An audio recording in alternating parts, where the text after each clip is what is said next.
saying eat 61% less meat, more from the developed countries than in developing countries. That makes a certain amount of sense. So there are all sorts of nuggets in there. Some of the ways we are using it, first of all, we are delivering the results to the policymakers. In fact, we started contacting the policymakers early in the process. The head of the U.S. delegation, who's here, was at an event where we kicked this off in June. So it's important to get the, not just send the results to the policymakers, because policymakers get all sorts of results, but that's one sort of way in which we use it. But another one that's a little bit different from what happened in the earlier worldwide views on global warming is much more focus on what I call sustained engagement with the issue and with worldwide views on biodiversity in particular. So if you, and I'm going on memory here, but if you look at worldwide views on global warming, which was done in 2009, I think there was one science museum involved among all the national partners worldwide, and there were about 60-some organizations involved. Now there are 4 in the United States, the same one from before, Boston Museum of Science, Coachland Museum of Science in Washington, Denver Botanical Garden, and Arizona Science Center, plus Science Museum in Berlin, Rio, and Tokyo.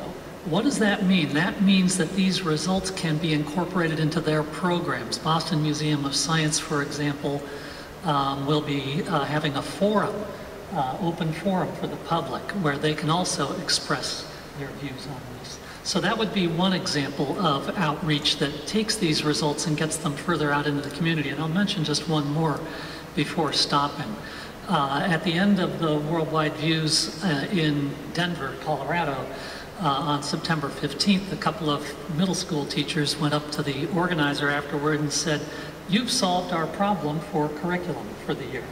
And they organized their curriculum, not just science, but math, English, and I think journalism, around the information that's in Worldwide Views on biodiversity. So I see much more of that sort of outreach, as well as better engagement of the policymakers themselves. And I think that's critical to it really being effective.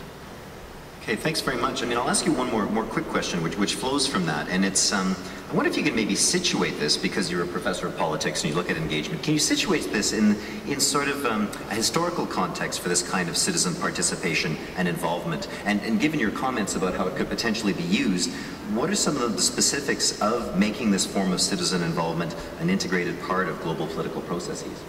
Denmark's a great example. You see, even in the 19th century, the evolution of adult folk schools, which, as I understand it, were designed for lifelong learning so that people could participate, be effective as citizens, ordinary people, ordinary citizens. So it's got a history that goes way back, and there are more examples than just Denmark. As to the term deliberative democracy, which is generally the category into which Worldwide Views would fall, I think that's about 15 years old or so, and the examples there are also worldwide.